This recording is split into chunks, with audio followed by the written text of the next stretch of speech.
What's going on? Man, this week so far has been very interesting. This is Tyler with the Hollywood is Dead podcast, and welcome.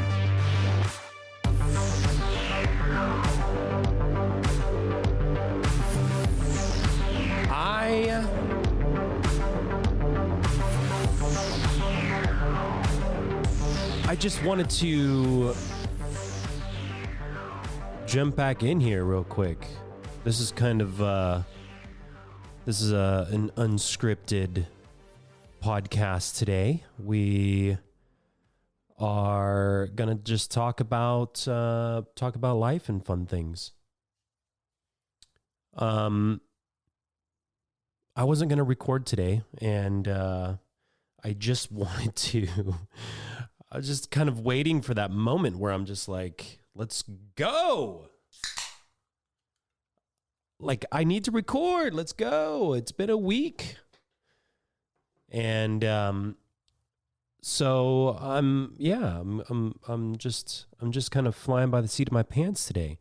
I am going to finish the little interview questions that I had ChatGPT ask me earlier, and that was so much fun last week to do that. It was actually a really great time. I was surprised by some of the questions, and I don't feel one way or the other about talking about myself. This is inherently weird and uncomfortable anyways, to just be sitting in a room by myself talking, imagining what you all are thinking. And so yeah, it's all good. It's all good. I have to find that list though. It's in my phone somewhere in here. But yeah, how you guys doing? It's I've felt just a little bit overwhelmed. I feel like there's a lot of stuff that I got to do. We're coming into the home stretch on a play that I'm in, and my part's so small, and I'm having so much fun with it. The only thing that like stresses me out at all about it is the dancing and the singing, and yeah, I mean. I tend to be my own worst critic, and I tend to invent scenarios in my head, and I do this not just in acting. I do this.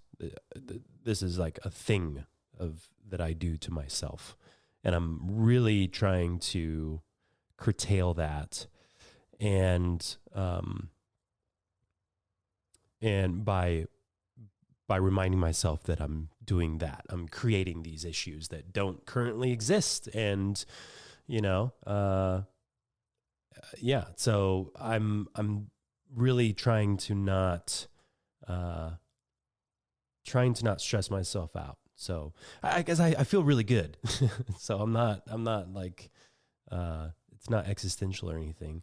I think we all do that, where we all kind of get overwhelmed by the thought of doing something because of this fake scenario of failure that we invent for ourselves. And then we convince ourselves to wait and to not do what it is that we need to do, which if we did the thing that we were supposed to do, it would make all that stress go away. So I was having a lot of stress and anxiety today because I was like, I need to record a podcast, but I don't know. I'm not feeling like I have something that I could talk about, rather than coming out here, pressing record, and creating the podcast. That's the thing that will directly kill all the stress about creating a podcast, because if you're doing it, you're not stressed about not doing it. So it's totally different. Now, what am I going to talk about for 45 minutes? That's the real question, right? But listen, we can come up with stuff. It's not hard. Yeah. So, little life updates. Let's see here. I'm in a play. I'm in a Christmas play that opens the day after Thanksgiving. And now we're in the middle of the first week of November, which is cool. And so we got a couple more weeks before we go up. And I'm very excited. This will also be, so we've been rehearsing in this theater. And if you're in Northern California, you know which one I'm talking about, but it's the Cascade Theater. It's a 1930s Art Deco theater that was renovated back in 2003, I believe. 2003, somewhere around there. And it's gorgeous. It's by far the most visually appealing theater in my town, in my region. And I've been to a lot of shows there, but it's huge. I'm used to playing 99 seats, 150 seats. I think the most we had for Rocky was like just under 160, something like that. And this theater is like 900. So I'm like, oh my God, how am I going to react to that? I haven't played to 900 people in since like college or something. Maybe even not. It might be the biggest audience I'll ever play. I don't know.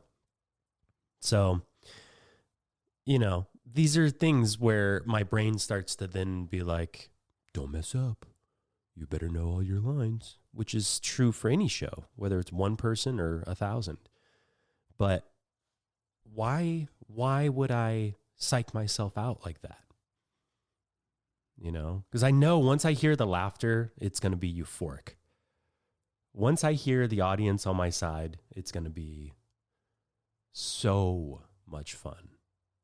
Because my role is pretty funny. So I'm really excited about that.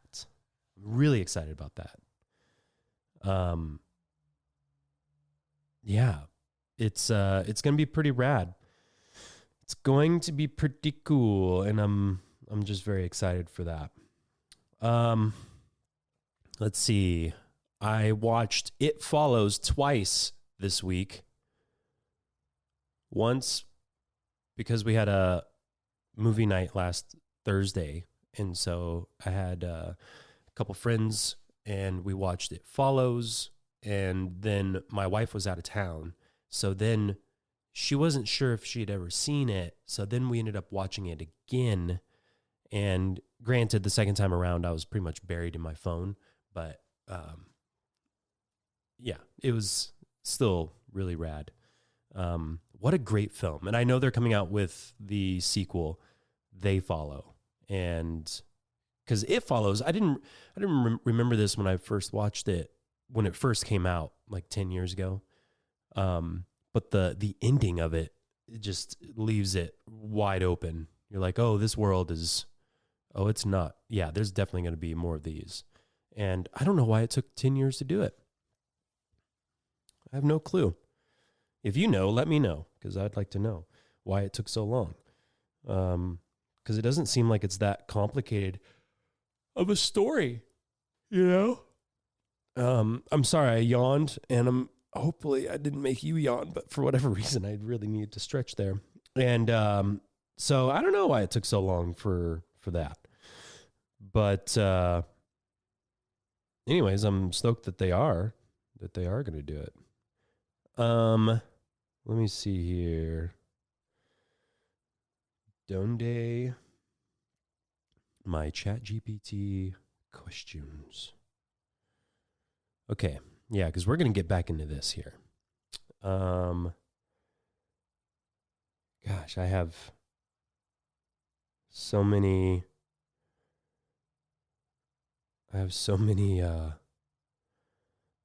ChatGPT chats, or whatever you call them.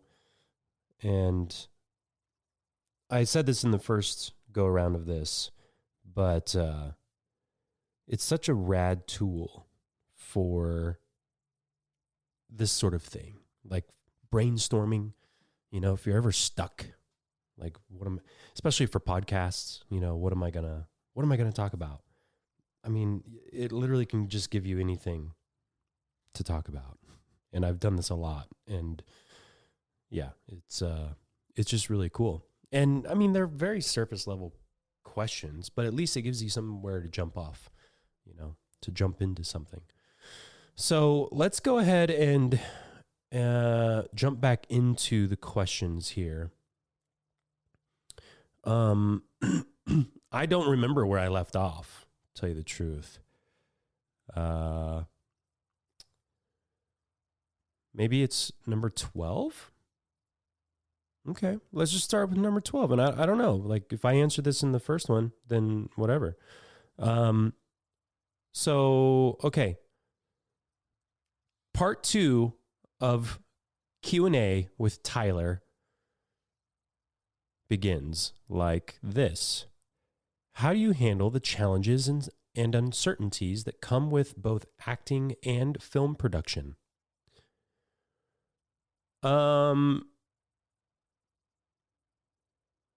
With trepidation. Film production and acting both come with their fair share of like anxiety-inducing scenarios. But one thing I did, especially during Rocky, so for Rocky, I play Eddie and Dr. Scott. So Eddie comes on right at the end of Act 1 and has a number, singing number, which for me, it's still just a little bit of an uncomfortable place in my skill set, the singing. And so that's a little bit nerve-wracking. But the thing that really kind of, adds another element to it is I ride on a real Harley Davidson, like Super Glide, like a 1200cc gigantic bike. And personally, I wouldn't have it any other way because it is so fun to start that thing up right at the end of Charles Atlas song. It's just the greatest thing. And so, and then to hear the audience, sometimes I can hear the audience. Most of the time I can't because the motorcycle's too loud. But, and then the music starts and then I jump into my number and I'm usually so wrapped up in that moment that I don't hear the audience. But my first few shows, like opening night, my first year that I did Rocky was really, I was very nervous. I was very just like, just know your first words coming out off the bike because you're going to be so focused on just making sure that the bike doesn't, shut off.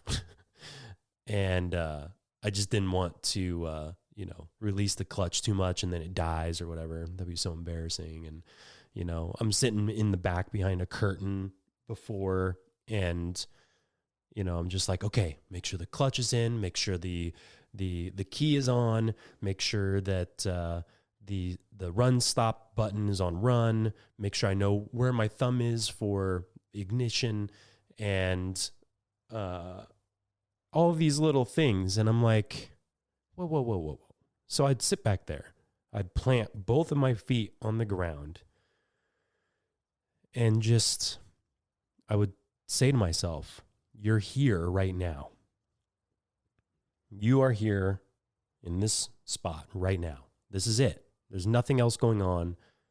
Nothing else has happened. And don't invent scenarios that don't exist. And so I would just have to kind of talk myself down a little bit, And the same thing goes for film production. I had conversations with people on set that, to them, the world is crashing down. And to me, I'm like, well, none of that's happening. That's not currently happening. You have to be really careful to not invent a scenario in your head and get spun out about that because it hasn't happened and it most likely won't happen. So just be careful. And so the way that I handle challenges is I just constantly remind myself to be in the moment, to not get ahead of myself. And whatever has happened in the past has happened, and whatever is happening right now in this exact moment is brand new. It's fresh. So keep cool. Next question. Are there specific directors or producers you admire and hope to collaborate with in the future?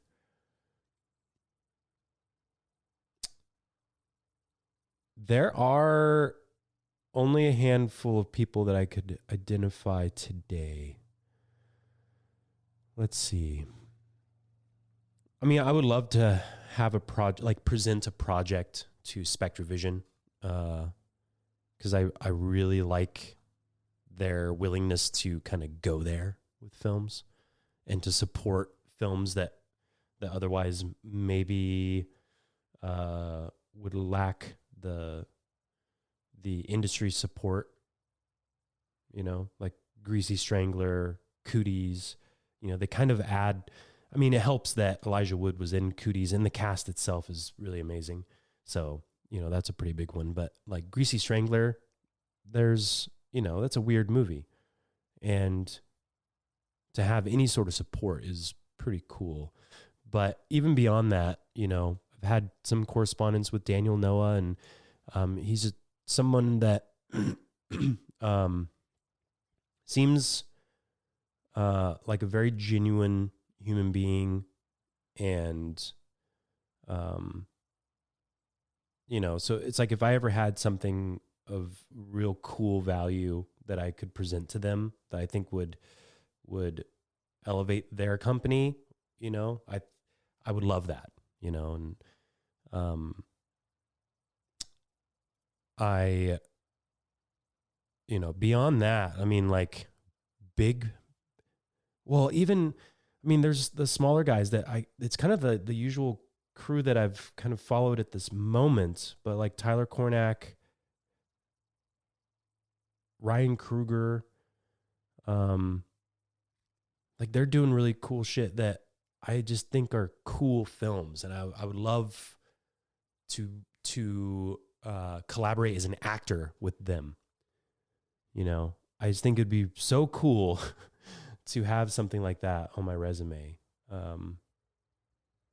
I find their work inspiring. It's very approachable. It kind of makes me feel like it's possible. Jim Cummings from Thunder Road fame. I mean, that's really someone that I want to pick their brain, because I think they've cracked the code on, they've been able to surpass their own perceived limitations. So like, I can't make a movie without millions of dollars, or I can't make money on a movie without a lead actor. And after producing my first feature with Michael, and I was under that impression that like, wow, we really do need names. And so we got names for this upcoming feature film.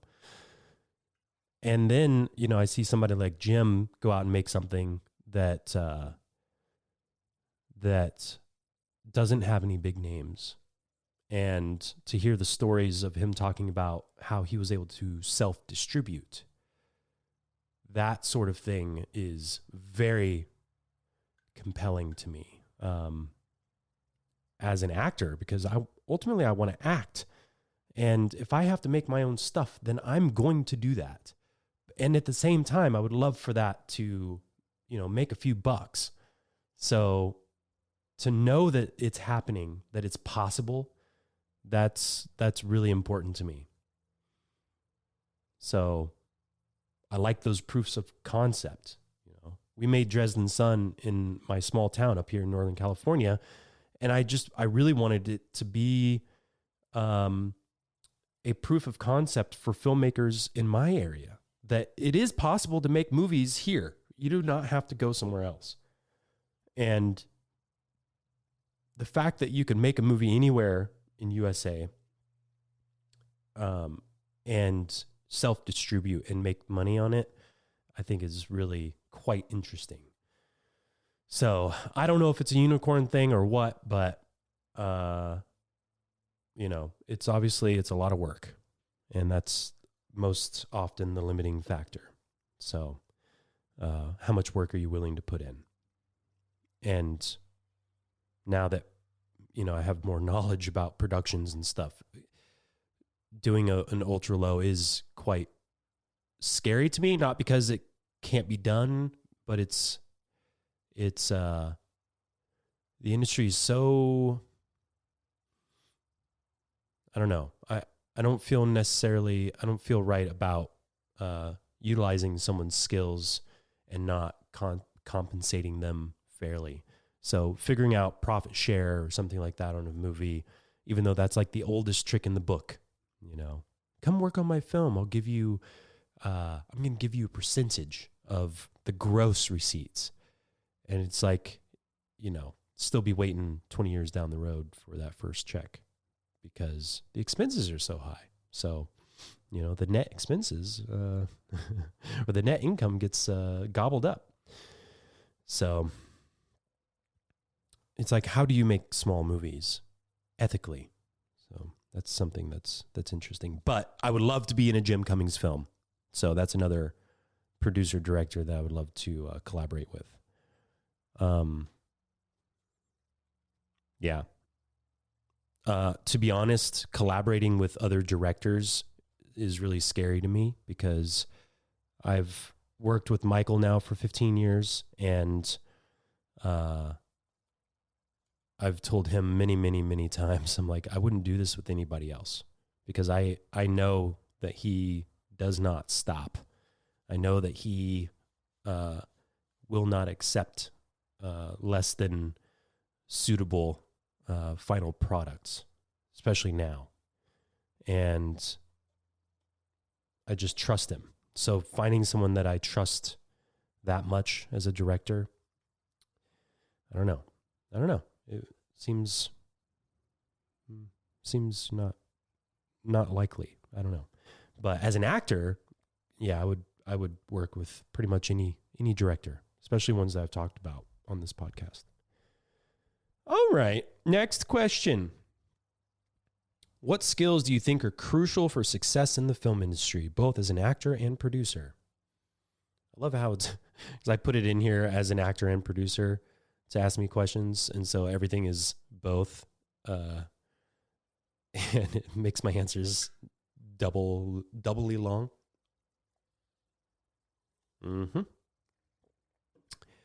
So, skills that are crucial for success in this industry. Success. What does that mean? To me, I think success is having a vision and executing that vision under great odds and scrutiny and doubt. Those are the skills that are necessary. Yep.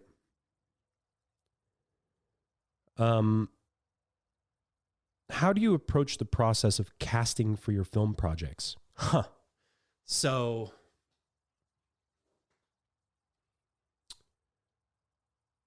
on our first project, we casted, we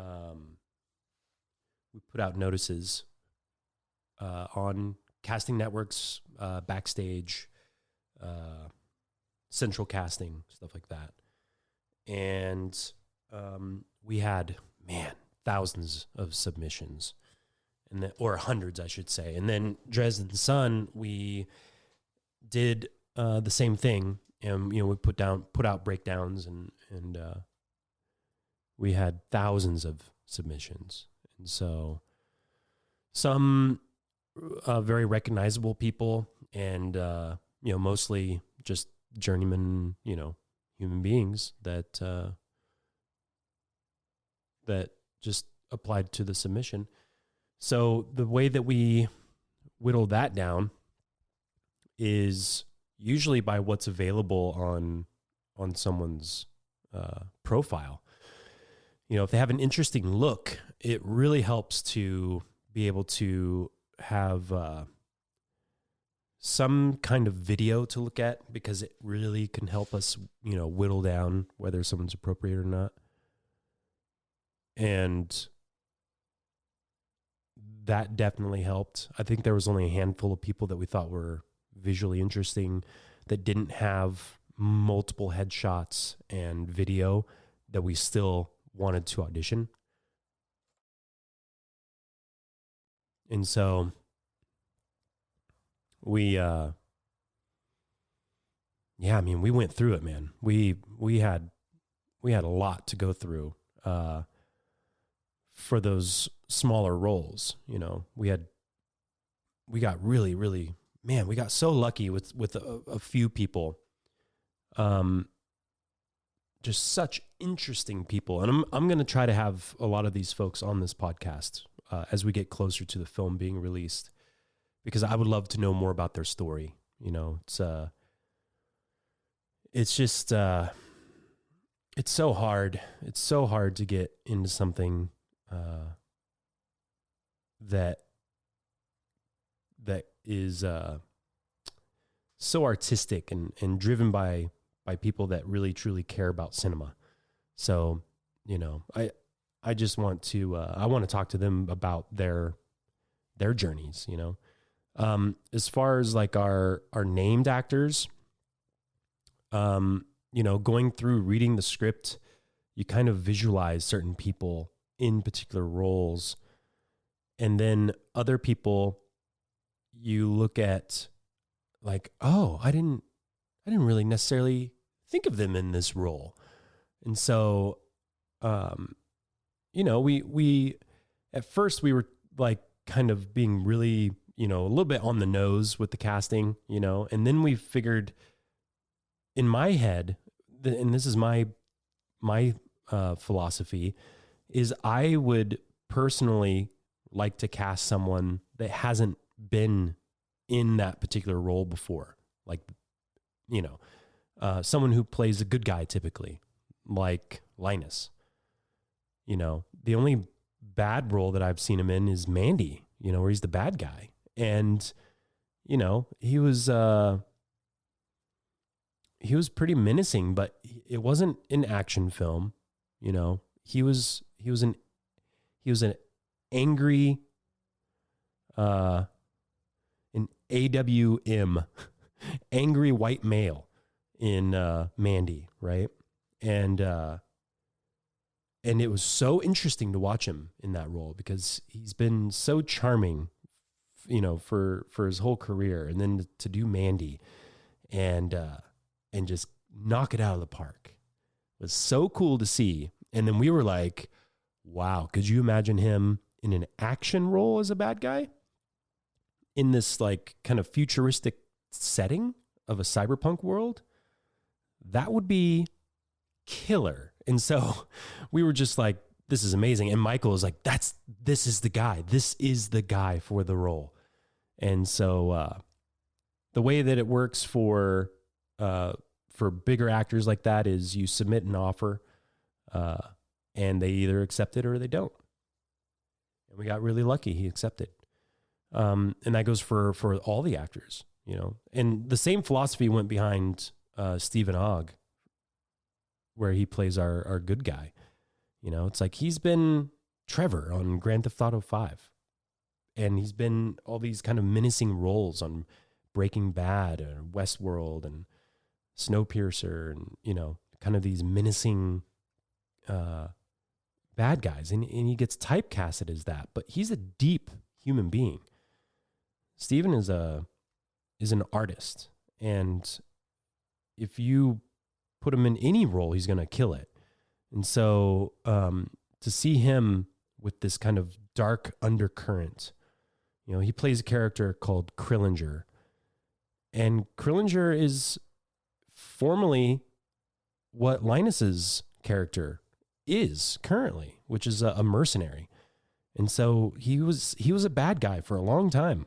And so he's got this undercurrent, this dark core that can come boiling to the surface.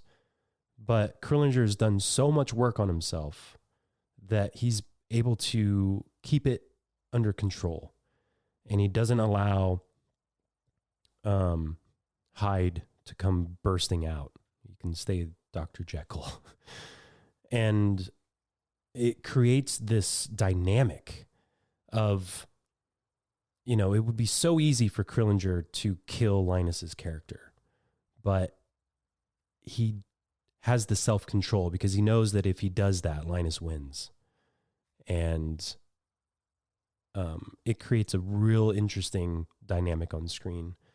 And it creates some really cool scenarios that Michael is the filmmaker to play with. And so it was just really quite amazing to witness, you know, and yeah, it was just so cool, you know. So we went the route of just trying to figure out a way to create something not only visually interesting, but kind of psychologically interesting, where you're watching people that you're not normally thinking are in roles that they've not necessarily been prolific in. And I find that the most interesting is when you cast against type. So that's how we approached it. We approached it by casting out of type. So I hope that you all appreciate that when you watch this movie, because you're going to watch it, right? Oh yeah. We got some time to go before it's out. So you'll be able to clear out your calendars for the night. Okay. What's your vision for the kinds of stories or roles you want to be a part of in the future? I just want to be in cool, iconic stuff. I don't care if it's a comedy or a science fiction psychological thriller. I just want to be in something where I get to work with cool people, and I'd be really proud to show my friends, like, you got to watch this. Like, this is wild. And that's just kind of what I'm really attracted to. So, but I also want to I also want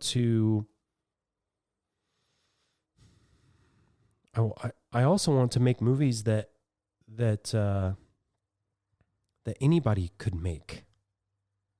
You know, like, I don't know how to phrase that. Like, I also want to make movies that are the future of indie films, kind of like the other filmmakers that I've been talking about here, because Hollywood is not what it was even 10 years ago.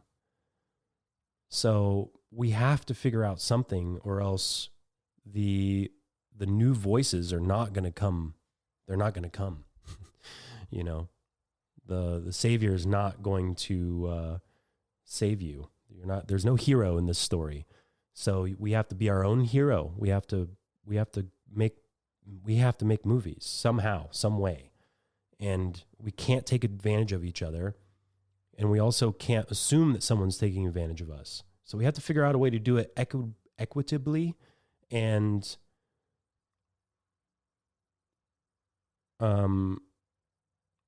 creatively and synergistically, you know? So yeah, we just have to, I want to be a part of those. I want to be a part of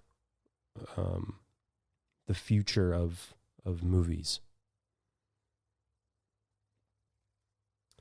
Can you describe a mentor or influential figure who has guided you in your journey as an actor and producer? Gosh, I've had a couple cool acting coaches that I really appreciated while I was there. And my life definitely changed during those acting classes. You know, growing up in a small town I call it a Bible bubble. We don't live in the Midwest, so it's not the Bible Belt. We live in a small red town in Northern California, California is historically very, liberal, and Redding is a very conservative town. And so growing up here in this little Bible bubble, and then moving to Los Angeles at the tender age of 21 it was a bit of a culture shock. It was also awesome. and my acting coaches really helped me break free of a lot of limitations that I had for myself. I tend to feel like I slipped back into some of those limitations, just like self-governed, negativity and stuff. But I feel like Bernard Hiller was one of the acting coaches and Tom Todoroff was the other. And they both had impacts on me for sure. And I got to meet really cool people that this is how I met Michael, was through that acting class with Tom Todoroff. So through our good mutual friend, Jay Hindle, who's in a bunch of Hallmark movies coming out. So super stoked about that. And on the producing side, I've had some really great conversations with Daniel Noah. I don't know if he wants me to call him a mentor, but I certainly value his opinion, and I value his input on stuff, and so it is really nice to have that. Michael is also a really wonderful voice. We can both kind of mentor each other through this crazy ass industry. And so we've done that quite a bit. My mom is also someone who I would consider a mentor of sorts for, dealing with business and humans, and being a sounding board for me, going through stuff and her offering up a perspective or just an ear for me to talk into. And so she is a very successful business person, and she's dealt with a lot in her life. And so having that sort of access is really, really, really profound for me, and I really appreciate that. And gosh, I think that's kind of it. I think that's kind of it. Let's see here. Any advice for aspiring actors and film producers looking to break into the industry? Don't wait for someone to open the door for you, or else you're going to be waiting for a long time. And that's projection, because I definitely waited a long time, and I don't have any regrets about that. But I can see now that that there's a lot that I probably could be farther along at this point in my life. And that's okay. I'm very cool with where I'm at, but I have that fire in me, and the thing that causes me a lot of stress is that I can't focus on one thing to be able to make all these ideas come to fruition. And so, link up with good people. If you don't know how to do something, then find someone who can, and try to live a symbiotic relationship with that person. That's what I did with Michael. That's how Archetype Pictures is right now. We met a long time ago, and we've been each other's support pretty much from the day we met. And so that's a really cool thing. And so, yeah, just don't wait. make stuff, just constantly make stuff, constantly improve yourself. If you're an actor, never stop acting, because, there is, and this is the other thing too, breaking into the industry seems like this thing, right? Like, oh, I'm going to be the next Timothy Chalamet. And I couldn't think of anything worse. It's like there's so many unique voices out there, and there's so many stories to tell. And we're all so focused on becoming rich and famous that it often, it's, God, I can't imagine something worse. I can't. To me, breaking into the industry is whether you're in North Dakota or Maine or Arkansas or something. It's like, just make something. And now you've broken into the industry. If you make something and you pay the money to put it on Amazon or iTunes or, Apple TV, or, if you pay for an aggregator to put it up on these different streaming services, gosh, you've broken into the industry. You don't need to wait for anybody to tell you whether you've broken into the industry or not. So, because chances are you're not going to feel like you've broken into the industry, even after that. But that's our perception is incorrect. I mean, if you want to go work for a studio, then go be a PA at a studio. If that's what you want to break into the industry, then do that. But if you want to be a filmmaker or an actor, then go do that. You do not need to go to LA or New York. You don't. You can do it, at home. Just do it. Nike was onto something. How do you keep up with the latest trends and developments in the world of film and acting?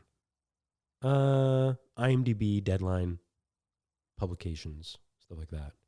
But I don't care. I don't care.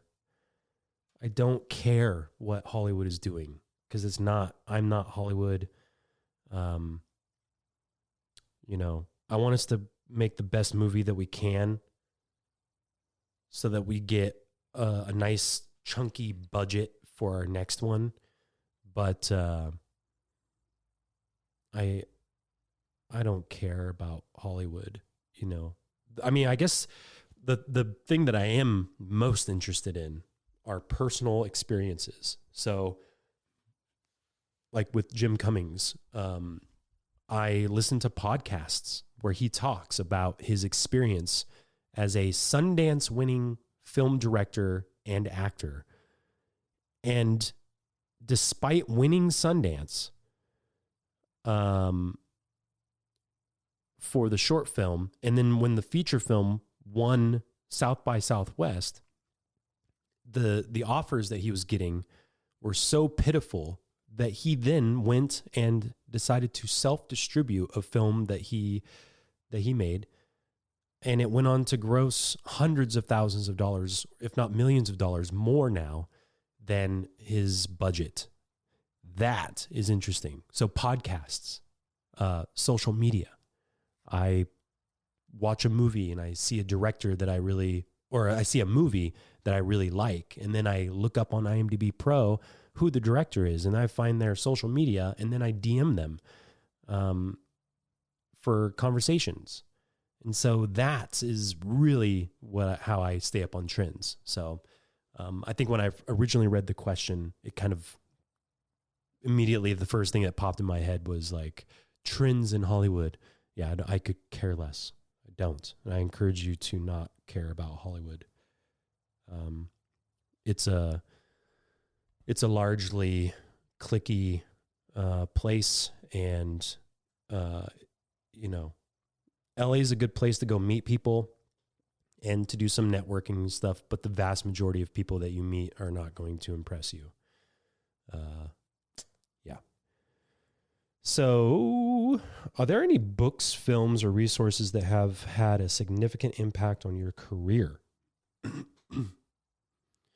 um, I mean, growing up watching films inspired me. Jim Carrey, Chris Farley inspired me to be a goofy kid that enjoyed the reaction that he got from his parents when he would get them to laugh. That was pretty cool. Books and resources. I can't think of anything offhand.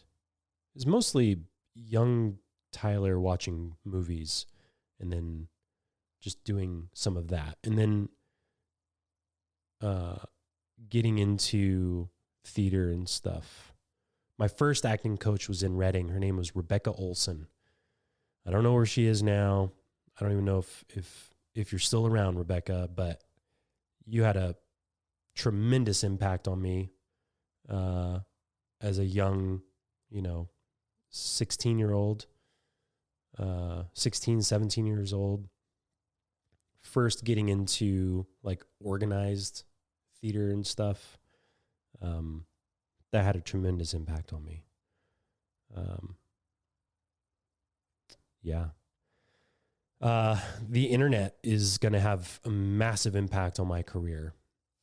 Our ability to make really high quality films because of artificial intelligence and the assistance that lends small filmmakers is going to be tremendous.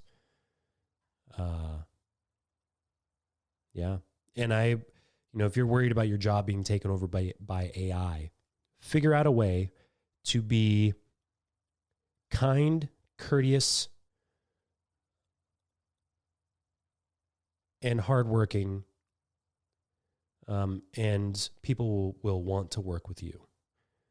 Because that's one thing I've noticed that is really lacking in this industry. It's so full of egotistical, narcissistic, borderline personality people, that it's really disheartening sometimes. And it's like, man, if we could just have a robot come in and do this job, gosh, it'd be so much easier. But I don't want that. Nobody wants that, And so, yeah, hire human beings, put it that way.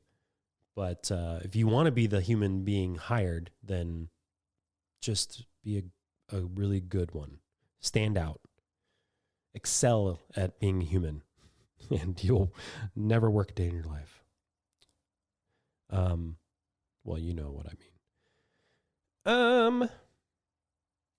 How do you balance the demands of your work in the entertainment industry? By varying degrees of stress and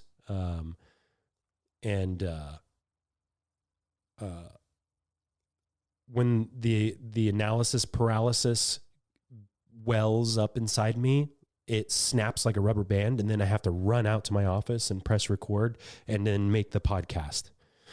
That's how I deal with some of the demands of this stuff. But gosh, I really do need to work on balancing a lot of this, because I get overwhelmed very, very easily, it seems, and I don't like that. Because I have so much that I want to do, and it feels like so little time to do it that it just kind of feels, a bit overwhelming. So, I've begun to use Mila Notes. It's like a note taker, but also an organizer, where it can help organize teams and it can help organize ideas. I've been using that a bit to kind of get my thoughts in order, but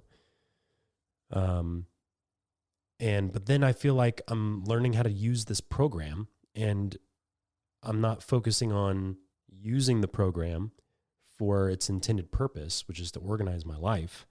And so then I feel like I get further into the weeds on that stuff, and I'm not making progress on the things I need to make progress on.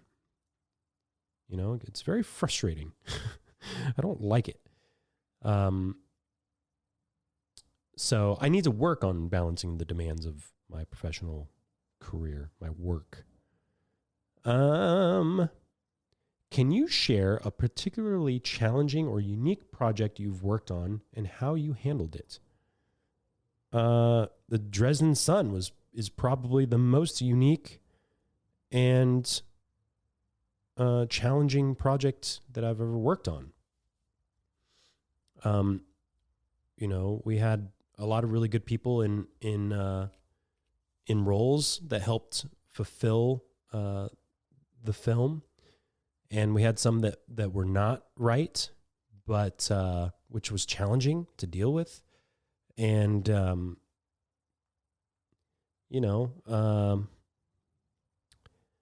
yeah, I mean, when you're filming 27 different locations and you've got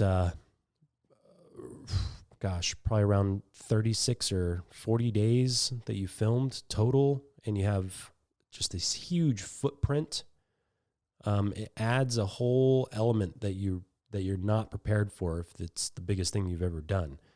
And so, you know, for Michael and I, when we were making our first film, Interpreters, you know, our mantra was trucks and trailers, because we felt that if we had a sidewalk or like a street blocked off because we had to park our trucks and trailers there, then we've made it, you know?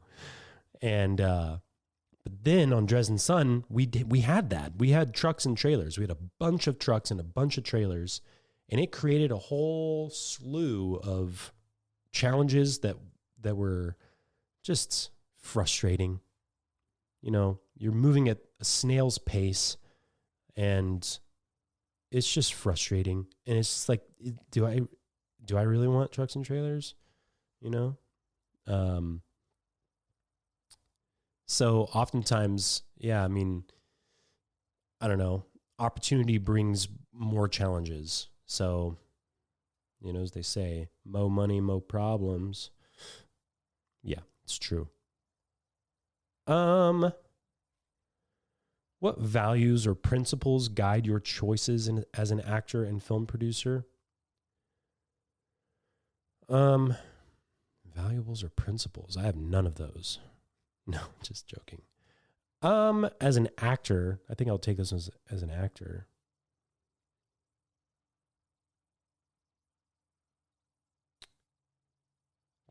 Telling the truth and not judging the words is my, it kind of encapsulates my values as an actor. If I'm judging the words, you know, if I have to play a child molester, I cannot judge that. I have to tell the truth. I cannot be like, oh, well, I would never do this. You know, if you do that, don't play the role, you know, don't. If you're not comfortable telling the truth of a real human being, then don't play that role, you know, go be something else. And so that's the most important thing for me, is just being truthful and, doing my best to tell the story. Dun, dun, dun. How do you see the future of the film industry and your role in shaping it? We almost talked. I mean, we kind of touched on this earlier. The future of the film industry is not looking good if you are a studio, a big studio, with AI and these super affordable cameras and editing systems and Fiverr, where you can hire designers and editors and all this stuff. you know, I think the film industry is going to implode on their tentpole films that they've used to prop up their business models are failing. And it's kind of sad, you know, because young viewers are being only exposed to what they see in the movie theater, and they're not seeing potentially life-changing stories. You know, the thing that you know made Tom Hanks and Tom Cruise and Jack Nicholson and you know, all these people that we see, like Michael Keaton, all these big actors that we see were founded on stories of, they told stories about humanity. And, you know,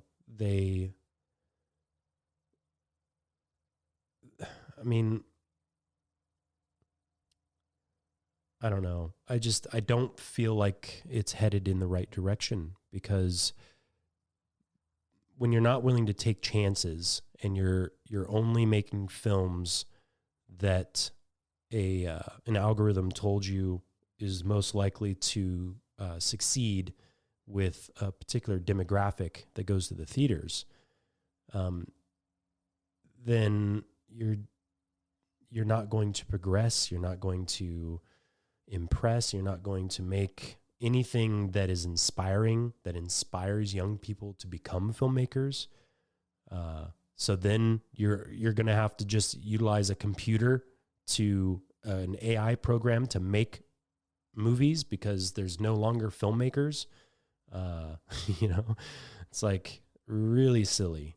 So unless the studios start investing in independent filmmakers, they're gonna fail, and they deserve to.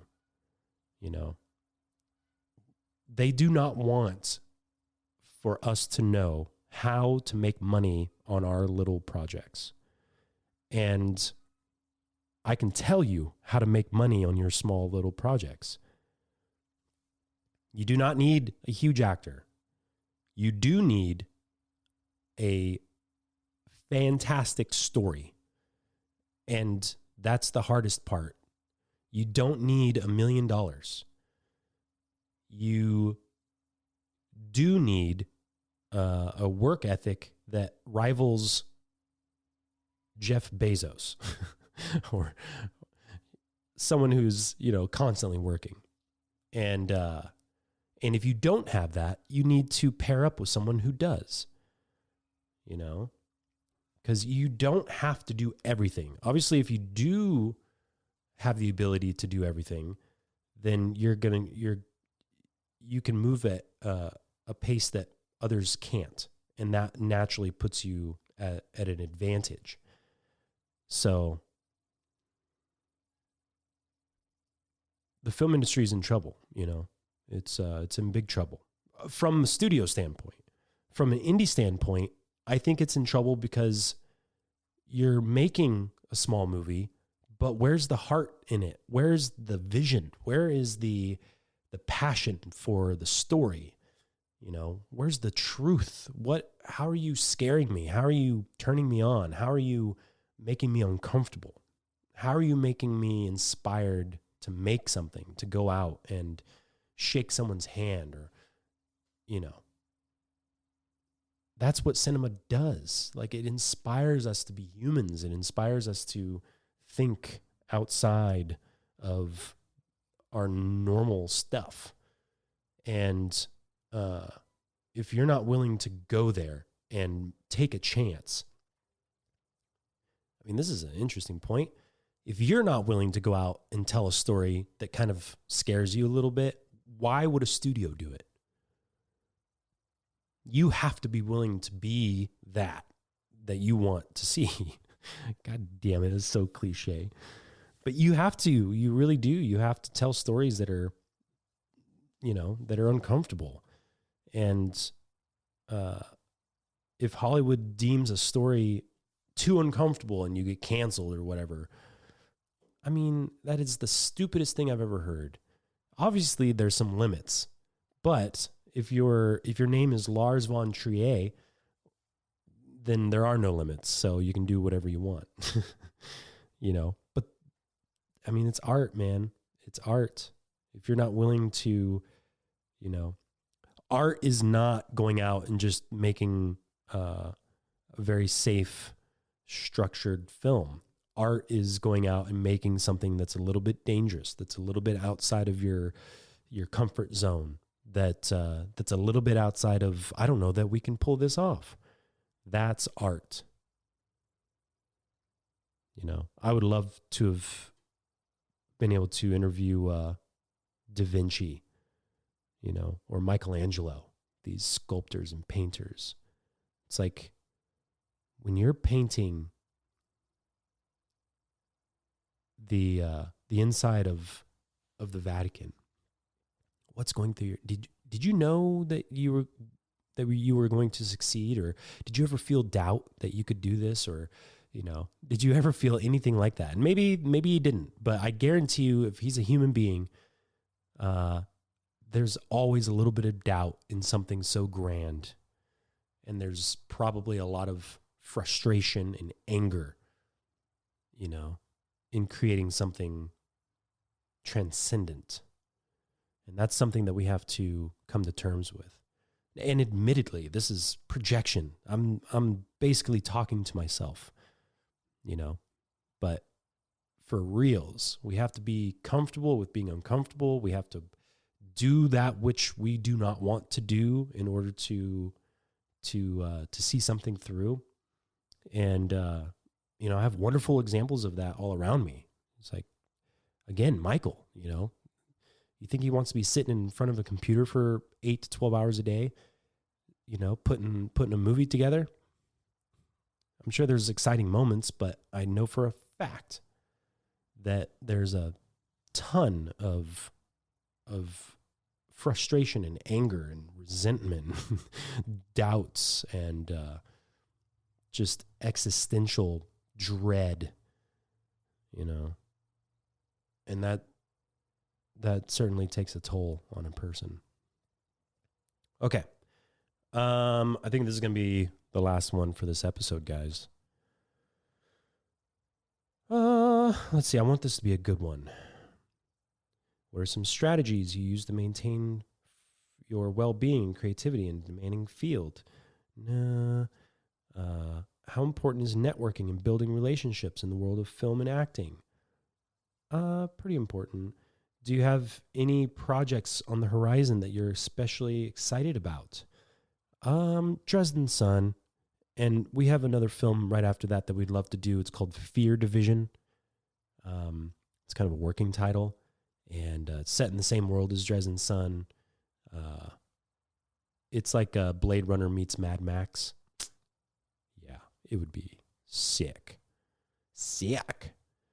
Can you share an anecdote from your career that left a lasting impression on you? What does anecdote mean? Just a story from my career that left a lasting impression on me? No, making movies is hard. It's just really hard.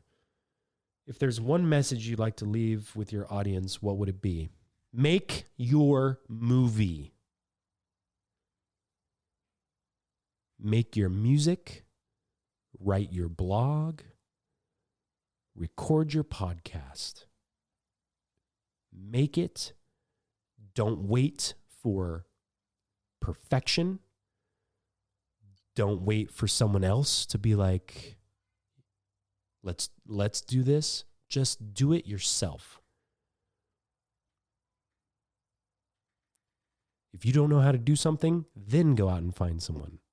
If you've tried to do something and you can't, and you hit these walls, then go out and find someone to complete that task. But do not wait. You do not have time. Humanity needs you. But you have to make your stuff. If I'm the catalyst for that, then I'm telling you right now, nobody is coming to help you. No one is coming to help you.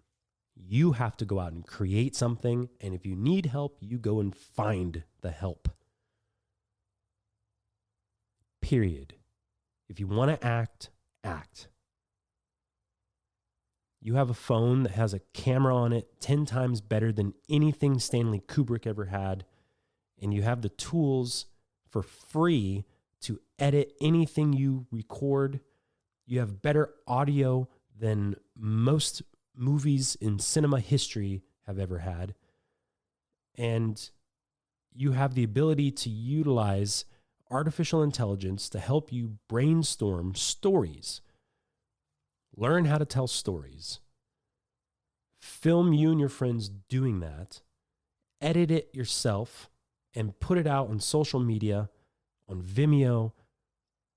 Have another friend help record some behind the scenes stuff, release that on YouTube, build an audience, get better at telling stories, attract talent, create more art with that talent, release it to your audience, ask them to donate money to you so that you can support your drive to make better stuff with better equipment. Keep learning how to tell good stories. And Hollywood. Do not wait for Hollywood to come to you. Create your own Hollywood in your backyard. And that is it. Have a good day.